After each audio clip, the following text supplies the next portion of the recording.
Beatissime Pater, ego Episcopus Bellunensis Feltrensis, humillime a sanctitate vestra peto, ut venerabilem servum Dei Ioannem Paulum primum Papam in numerum beatorum ad scribere benignissime digneris. Nos vota fratis nostri Renati Marangoni, Episcopi Bellunensi Feltrensis, nec non plurimorum aliorum fratrum et episcopatu, multorumquam Christi fidelium explentes de dicasteri de causi santorum consulto, autoritate nostra apostolica, facultatem facimus, ut venerabilis servus Dei Ioannis Paulus primus, Papa, beati nomine imposterum appelletur, acque die 26 Augusti quotannis in locis et modis iuris statutis celebrari possit. In nomine Patris et Filii et Spiritus Sancti.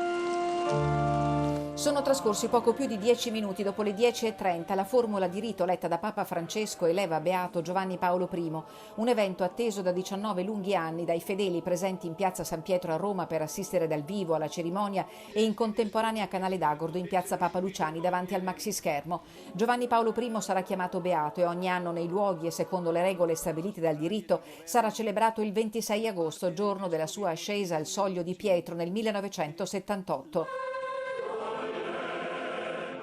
Lo svelamento di un arazzo raffigurante l'immagine di Albino Luciani, la consegna di una reliquia risalente al 1956, un manoscritto autografo del beato incastonato in un'opera realizzata dallo scultore bellunese Franco Murer, sono stati salutati da un lungo applauso. Papa Francesco ha concelebrato il rito con circa 400 tra cardinali, vescovi e sacerdoti, tra loro il postulatore della causa di canonizzazione, il cardinale Beniamino Stella, il segretario di Stato cardinale Pietro Parolin, il patriarca di Venezia Moraglia, i vescovi di Belluno Feltre Marangoni e di Vittorio Veneto Pizziolo.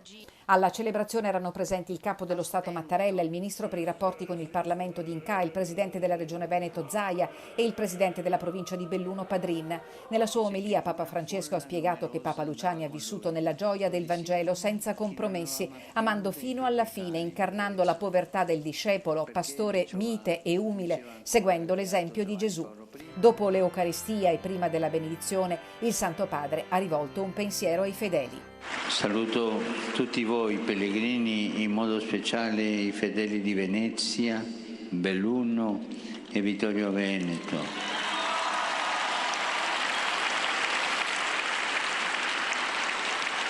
Località legate all'esperienza umana, sacerdotale e episcopale del beato Albino Luciani.